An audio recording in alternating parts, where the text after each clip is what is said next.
High NEET aspirants. और ये video एक स्ट्रेटजी वीडियो होने के साथ साथ एक ऐसा वीडियो भी होने वाला है जो आपका आने वाला टाइम ज़रूर बचाएगा। बिकॉज़ मुझे नहीं लगता कि आप इस तरह की और वीडियोस आगे नहीं देखेंगे या अपना टाइम वीडियोस में नहीं बर्बाद करेंगे।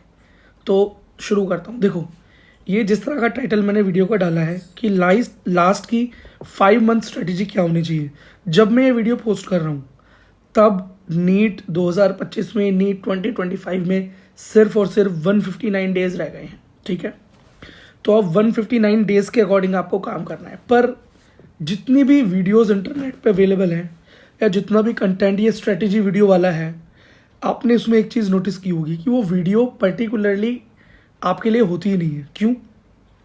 क्योंकि हर किसी की कंडीशन अलग है, हर कोई अलग तरह की कैटेगरीज से बिलोंग करता है। कैटेगरीज क्या होती हैं मैं उसके बारे में बाद में अभी आगे बात करूँगा। तो वीडियो को एंड तक ज़रूर देखना। ये वीडियो आपकी जो नीट की जर्नी है इन बचे हुए 159 डेज़ में, उसमें टाइम को बचाना, मैनेज करना और एक प्लान करना, ठीक है, उस सक्सेस की तरफ जाने में आपको बेस्ट टू बेस्ट हेल्प करेगी। सबसे पहले तो देखो, सीधी सी बात यह है कि मैंने आपको सबको एक कैटेगरी में डिवाइड किया है। कौन कौन सी कैटेगरीज हैं एक बार आप देखना, फिर आपको समझ में आएगा। सबसे पहले तो वो बच्चे जो बोर्ड के एग्ज़ाम के साथ इस वीडियो को देख रहे हैं, मतलब बोर्ड का एग्ज़ाम भी है और नीट का एग्ज़ाम भी देने वाले हैं, 12th क्लास में है, बोर्ड भी प्रिपेयर कर रहे हैं और नीट का एग्ज़ाम भी देने वाले हैं। वीडियो को एंड तक देखना बच्चा सब। सेकंड जो हमारी क्लास है वो है पार्शियल ड्रॉपर, मतलब वो बच्चे जो किसी ना किसी कोर्स में एडमिशन ले चुके हैं लेकिन वो नीट भी तैयारी कर रहे हैं या नीट उनका एक एम है, वो चाहते हैं कि नीट क्रैक हो। फिर उसके बाद एक थर्ड कैटेगरी है जो है ड्रॉपर्स की। ड्रॉपर्स कौन? जो कंप्लीट ड्रॉपर हैं, जिन्होंने कहीं भी किसी जगह एडमिशन नहीं लिया, वो डेडिकेटेड तरीके से सिर्फ और सिर्फ नीट को तैयारी कर रहे हैं। ठीक है, चलो सबसे पहली कैटेगरी जो अलॉन्ग विद बोर्ड वाली है, वो बच्चे जो बोर्ड के साथ अपना नीट एग्ज़ाम देने वाले हैं, और तो वो भी 2 कैटेगरी में डिवाइडेड है। अच्छा, मैं इन कैटेगरीज की बात क्यों कर रहा हूँ? ताकि आप जिस भी कैटेगरी में हो, जो भी आप वीडियो देख रहे हैं, हो सकता है आप 12th में हो सकता है आप ड्रॉपर हो सकता है आप पार्शियल ड्रॉपर हो, ठीक है, तो ये वीडियो सबको रिलेट करें। इसीलिए मैं इस वीडियो के जो सजेशंस हैं वो आपकी कैटेगरी में डिवाइड करने के बाद दे रहा हूँ। एक कॉमन सजेशन आप सबके काम नहीं आ सकता। चलो, तो जो बोर्ड के साथ एग्ज़ाम दे रहे हैं बच्चे, वो 2 कैटेगरी में है। पहली कैटेगरी जिनको 11th क्लास याद है, मतलब 11th क्लास में उन्होंने ठीक ठाक मेहनत की थी और 11th क्लास भी उन्होंने ऐसे ही प्रिपेयर की थी कि उनको नीट के लिए जाना है, तो 11th क्लास का प्रिपरेशन उनका काफ़ी स्ट्रॉन्ग है। या 11th क्लास में आपने नॉर्मल मेहनत की थी, कोई 2 सब्जेक्ट आपके फिजिक्स या केमिस्ट्री बायोलॉजी में 2 सब्जेक्ट आपके काफ़ी ठीक है, एक सब्जेक्ट थोड़ा वीक है, ठीक। नेक्स्ट कैटेगरी आती है इसी बच्चों में, वो जिन्होंने 11th क्लास में बिल्कुल ध्यान दिया ही नहीं था, गिरते पढ़ते बस कैसे भी 11th पास हो गया सॉरी बच्चों, कि बस 11th पास हो गया। तो ये मैं इन दोनों की बात करता हूँ। सबसे पहले उनकी बात करता हूँ जिनका 11th बिल्कुल 0 है, जिन्होंने 11th सिर्फ घिसते पिटते पास किया था। ठीक है, तो आप समझ सकते हो क्या बात कर रहा हूँ मैं। तो उनके लिए तो बेटा कोई चांस नहीं है। आप अपने 12th के बोर्ड्स में फोकस करें, क्योंकि बोर्ड का जो है डेट शीट भी आ चुकी है, तो आपके पास अधिक समय बचा नहीं है।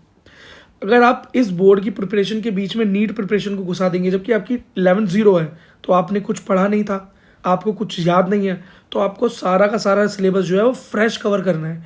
तो आपकी जो 12th क्लास का सिलेबस है वो आपको इतना टाइम अलाउ ही नहीं करेगा कि आप इतना टाइम निकाल सकें कि 11th की पूरी पढ़ाई को, तीनों सब्जेक्ट्स को लेकर दोबारा तैयार करें और नीट के एग्ज़ाम के लिए जाएं।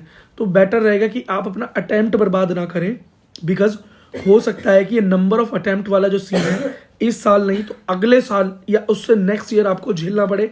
तो आपका एक अटैम्प्ट बर्बाद ना हो, उसके लिए आप रिस्क मत लेना। बात रही पेपर का एक्सपीरियंस लेना है, एक्सपोजर लेना है, तो यार पेपर इजीली अवेलेबल है, आप ऑनलाइन डाउनलोड करके अपने घर पे उसका पूरा एक्सपीरियंस ले सकते हो। सेकंड, जिनका 11th अच्छा है या जिनके 11th में थोड़े अच्छे मार्क्स थे या उन्होंने मेहनत की थी, उनके लिए स्ट्रेटेजी ये है कि बोर्ड्स के अंदर सिर्फ और सिर्फ फिजिक्स केमिस्ट्री बायोलॉजी में 50% मार्क्स की रिक्वायरमेंट होती है, सिर्फ 50%। आपको बहुत ज़्यादा मार्क्स लाने की ज़रूरत नहीं। SC ST और PWD के लिए तो सिर्फ 45% ही है, ठीक है। तो बोर्ड्स की परसेंटेज इतनी मायने नहीं रखती। आप चाहे एम्स का एम करो आप या किसी भी GMC का एम करो, आपको सब जगह सेम ही क्राइटेरिया देखने को मिलता है। तो यहाँ पर आप अपने बोर्ड और नीट दोनों पर फोकस कर सकते हैं, ठीक है। बोर्ड पर आप इस तरह का फोकस नहीं करेंगे कि मुझे 90% स्कोर करना है या मुझे मतलब 80% स्कोर करना है, नहीं। 50% ले आए, मतलब 300 नंबर के पेपर में 150 भी आते हैं टोटल करके, तो इनफ है फिजिक्स केमिस्ट्री बायोलॉजी में। तो आप नीट को प्रिपेयर करें। 11th क्लास की रिवीजन के लिए 2 से 3 घंटे डेली बेसिस पे लेना शुरू कर दें, और आपके CBSE एग्जाम के और नीट के एग्जाम के बीच में आपको 1 मंथ का टाइम मिलेगा। उस 1 मंथ में आप पूरी तरीके से अपने 11th को, जो भी आपके बैकलॉग बचेंगे इस टाइम के बाद, उसे रिवाइज कर सकते हैं और फुल लेंथ टेस्ट दे सकते हैं और PYQs कर सकते हैं। बहुत ज़रूरी है। Without PYQs, without full syllabus test, मतलब टेस्ट का एक्सपीरियंस लिए बिना, PYQs के बिना आपका नीट क्रैक होना मुश्किल है। और अगर क्रैक हो भी गया तो आपको पता है बेटा कट ऑफ कितना हाई था इस बार, नेक्स्ट ईयर का कट ऑफ भी कोई गिरने वाला नहीं है। तो उतना cut off, high cut off को अगर आपको लेकर चलना है, उस हाई कट ऑफ में क्लियर करके आपको एक GMC तक जाना है, तो बेटा आपकी प्रिपरेशन भी उसी लेवल की होनी चाहिए, ठीक है। अब सेकंड बात करते हैं हम पार्शियल ड्रॉपर्स की। पार्शियल ड्रॉपर वो जिन्होंने किसी कोर्स में एडमिशन ले लिया है। उसमें भी 2 कैटेगरी है। पहला, किसी ने रेगुलर कोर्स में एडमिशन ले लिया है, किसी भी प्राइवेट में या गवर्नमेंट में उन्होंने किसी रेगुलर कोर्स में एडमिशन ले लिया, वो BSc हो, बायोटेक हो, नर्सिंग हो, जो भी है। और दूसरी कैटेगरी आती है जिन्होंने डिस्टेंस लर्निंग से पढ़ रहे हैं, या वो डमी कैंडिडेट हैं, या पार्ट टाइम कर रहे हैं, मतलब वो नहीं जाते रेगुलर बेसिस पे, सिर्फ एग्जाम्स और प्रैक्टिकल के लिए जाते हैं। तो जो रेगुलर वाले बच्चे हैं उनसे तो सीधी सी बात ये करनी है मुझे उनके लिए कि बच्चों, आपका अगर आपका सच्चा एम जो है एग्जैक्टली आप सच में सिर्फ एक डॉक्टर ही बनना चाहते हैं, नीट क्रैक करना चाहते हैं, तो आप जिस भी रेगुलर एग्जाम में पढ़ रहे हैं, रेगुलर कोर्स में पढ़ रहे हैं, तो उसके क्या प्रैक्टिकल आ रहे हैं, कोर्स कंप्लीट है या नहीं है, बुक्स जमा है या नहीं है, आपके फाइल जमा है या नहीं है, आपके असाइनमेंट सबमिटेड है या नहीं है, आपकी अटेंडेंस 75 हो रही है या नहीं हो रही, एग्ज़ाम का प्रिपरेशन है या नहीं है, आप फेल हो रहे हैं उस एग्ज़ाम के अंदर, आपकी बैक लग रही है, ये चीज़ें सेकेंडरी होनी चाहिए। फर्स्ट आपका एम सिर्फ और सिर्फ नीट होना चाहिए। रेगुलर के अंदर आपके अंदर नुकसान झेलने की कैपेसिटी होनी चाहिए। अब बच्चे क्या बोलते हैं, भैया रेगुलर कोर्स करने के बाद इतना टाइम नहीं मिलता कि मैं नीट का प्रिपरेशन करूं। तो बच्चे छुट्टी लेना स्टार्ट कर दो, मेडिकल फिट कर दो, वहां पर जाकर मतलब मेडिकल लगा दो, सिक लीव ले लो, कुछ भी करो, आपको उस कोर्स को कॉम्प्रोमाइज करना ही पड़ेगा कुछ टाइम के लिए, बिकॉज प्राइवेट कर रहे हो। अगर ये आपका सीजन खराब भी हो जाता है, वहां पर ये सेमेस्टर खराब भी हो जाता है, तो नेक्स्ट सेमेस्टर में इस वाली बैक्स को कंप्लीट करने का आपके पास पूरा भरपूर मौका है। लेकिन नीट बार बार देने का मौका शायद आपको ना मिले, या वो मोटिवेशन जो अभी है वो आगे जाकर ना रहे। तो आप पूरी तरीके से नीट में डेडिकेट हो जाएं। अब रेगुलर कोर्स में फेल हो, पास हो, जो भी होता रहे, वो आपके लिए सिर्फ और सिर्फ सेकेंडरी होना चाहिए। अगर ये कर सकते हो तो आप नीट की प्रिपरेशन करना शुरू कर दो अभी से। और डिस्टेंस और डमी या पार्ट टाइम वाले बच्चों से तो सीधा सजेशन है भाई, अगर पेपर भी चल रहे हैं ना उसके, या एग्जाम भी चल रहे हैं, तो उसका प्रिपरेशन करने का कोई ज़रूरत नहीं है। पेपर से 1-2 दिन पहले कुछ पढ़ लिया ठीक है, नहीं तो कोई दिक्कत नहीं है, जाकर जो मर्जी कर देना वहाँ पर। अगर वहाँ पे बैक भी लगती है तो मतलब जो डिस्टेंस लर्निंग प्रोग्राम होते हैं उसके अंदर नेक्स्ट सेमेस्टर में या नेक्स्ट ईयर में आप 2-2 सेमेस्टर की बैक को एक साथ क्लियर कर सकते हो। नॉर्मली सब जगह ये केस है, चाहे वो DU हो, चाहे वो इग्नू हो, या कोई भी आपकी स्टेट लेवल की यूनिवर्सिटी क्यों ना हो। तो पूरी तरीके से आपके पास अब कोई एक्सक्यूज़ बचा हुआ नहीं है, आप सिर्फ और सिर्फ नीट की प्रिपरेशन में लगेंगे। अब मैं बात करता हूँ नेक्स्ट हमारे थर्ड टाइप या थर्ड कैटेगरी वाले बच्चों से, वो हैं ड्रॉपर्स। अब ड्रॉपर्स भी 2 तरह के हैं। ड्रॉपर्स कौन है? Complete dropper. कंप्लीट ड्रॉपर्स भी 2 तरह के हैं हमारे। पहले जो ऑफलाइन कोचिंग ले रहे हैं, और दूसरे जो ऑनलाइन कोचिंग ले रहे हैं, और उसके अंदर भी कुछ लोग जो सेल्फ स्टडी कर रहे हैं, यूट्यूब से पढ़ रहे हैं। तो वो बच्चे जो ऑफलाइन कोचिंग ले रहे हैं उनके लिए मैं सीधी सी बात बता रहा हूँ, अपने कोचिंग के अंदर जो शेड्यूल है उसे फॉलो करो, रेगुलर रिवीजन को ऐड करो। वो आपके कोचिंग वाले नहीं बताएंगे, रेगुलर आपको रिवीजन को अपने डेली रूटीन में ऐड करना ही पड़ेगा। रिवीजन के लिए आपको 2 से 3 घंटे निकालने ही पड़ेंगे, चाहे फिर आपको अपना सोशल मीडिया कॉम्प्रोमाइज़ करना पड़े, दोस्त कॉम्प्रोमाइज़ करने पड़े, पार्टी कॉम्प्रोमाइज़ करना पड़े, आपकी नींद को कॉम्प्रोमाइज़ करना पड़े, आउटिंग को कॉम्प्रोमाइज़ करना पड़े, पार्टी सेलिब्रेशन सब कुछ कुछ भी कॉम्प्रोमाइज़ करना पड़े आप करो, आपको कम से कम 2 से 3 घंटे रेगुलर बेसिस पे रिवीजन चाहिए ही चाहिए।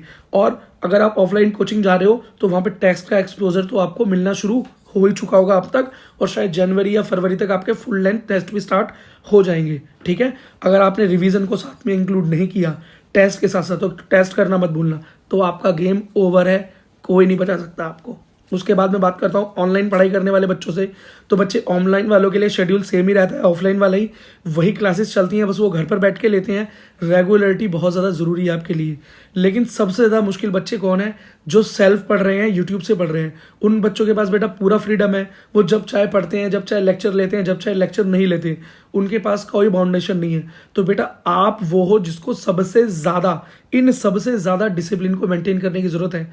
जैसे आपको डिसिप्लिन भी रहना है, शेड्यूल भी आपका तैयार होना चाहिए, रेगुलर होनी चाहिए आपकी रिवीजन भी, क्वेश्चन प्रैक्टिस भी, तभी आप सक्सेस तक पहुंच पाओगे। आपकी रिस्पॉन्सिबिलिटी सबसे ज़्यादा है, ये मत सोचना कि आप फ्री हैं, आपकी रिस्पॉन्सिबिलिटी सबसे ज़्यादा है, क्योंकि आपके ऊपर कोई मेंटोर करने वाला नहीं है, आपको रेगुलर देखने वाला नहीं है, आपकी प्रोग्रेस आप ही के हाथ में है। तो बच्चे अगर सच में सीरियस हो तो काम हो सकता है, नहीं तो कोई फ़ायदा नहीं है बेटा, सिर्फ टाइम वेस्ट हो रहा है और अटेम्प्ट काउंट होंगे। अच्छा, सबसे मेन एडवाइस मैं आप सबको देना चाहूँगा, अब ये एडवाइस सबके लिए है बच्चे, कि आपके दिमाग में क्लैरिटी ऑफ थॉट, मतलब क्लैरिटी ऑफ थॉट होना चाहिए या क्लैरिटी ऑफ माइंड होना चाहिए। मतलब सीधी सी भाषा में बोलूँ तो अपने आप को लेके आपके दिमाग में सच होना चाहिए। क्योंकि मैं नहीं बता सकता, आपके टीचर नहीं बता सकते, आपके पेरेंट्स नहीं बता सकते, आपके दोस्त नहीं, कोई नहीं बता सकता कि सच में आपकी स्ट्रेंथ क्या है, या सच में आपको चीज़ें समझ में आती हैं नहीं आती, या सच में आपका फोकस क्या है, आपका पैशन क्या है। सच में अगर आप सच में एक डॉक्टर बनना चाहते हो जेन्युइनली, तो आप बच्चे इतनी मेहनत ज़रूर करोगे कि आप नीट क्रैक करके एक डॉक्टर बन जाओ। देखो आप बोलोगे कंपटीशन बहुत हाई है, 25 लाख बच्चा एग्ज़ाम देने वाला है, कट ऑफ बहुत हाई चली जाएगी, कि कैसे हो पाएगा मेरा। बच्चे तुम्हारा नहीं होगा तो बाकी 60,000 बच्चों को तो गवर्नमेंट सीट मिलेगी ना। टोटल गवर्नमेंट सीट की बात करें, ये टॉप क्रीम की बात करें, तो टॉप 10,000 बच्चों को टॉप मेडिकल कॉलेजेस में सीट मिलेगी ना, तो उनके भी तो नंबर आएंगे ना। तो बच्चे ऐसा तो है नहीं कि वो कुछ स्पेशल है, उनके अंदर जो स्पेशल है वो है कि वो बहुत रेगुलर हैं, डिसिप्लिन्ड हैं, और रेगुलरिटी के अंदर बेटा डिसिप्लिन के साथ साथ वो अपने शेड्यूल में ज़्यादा कुछ चेंजेस नहीं करते, सिचुएशन के साथ साथ चेंज करते हैं, और टेस्ट या चैलेंज से डरते नहीं हैं। हम फेलियर के डर से टेस्ट नहीं देते, फेलियर के डर से टेस्ट सीरीज ज्वाइन नहीं करते। अरे यार फिर अल्टीमेट फेलियर भी तो होता है ना नीट में जाके, तो हमें अपने आप को एक्सपोज करना पड़ेगा। ठीक है, तो ये चीज़ याद रखना। बच्चे एक फाइनल एडवाइस और देने वाला हूँ, फरवरी एंड तक, मैक्स टू मैक्स, पहले हो जाए तो बेहतर है, फरवरी एंड तक आपका सिलेबस कंप्लीट हो जाना चाहिए। अगर इन केस नहीं होता है, थोड़ा बहुत रह जाता है, तो बच्चे आप उसे मार्च में रिवीजन करते हुए ऐड ऑन कर लेना। लेकिन अगर ज़्यादा कोर्स आपका रह गया तो उसको दोबारा कंप्लीट करने की कोशिश में मत लगना, बिकॉज मार्च को आपको पूरा पूरा रिवीजन में और क्वेश्चन प्रैक्टिस में लगाना है, और अप्रैल को आपको सिर्फ और सिर्फ फुल लेंथ टेस्ट ही टेस्ट देने हैं, पूरा एक्सपोजर में डाल देना है अपने आप को, तभी जाकर मई में आपका एग्जाम क्लियर होगा। बाकी बैकलॉग कैसे क्लियर करें के लिए एक नेक्स्ट वीडियो में लेकर आऊँगा, उस वीडियो को देखें।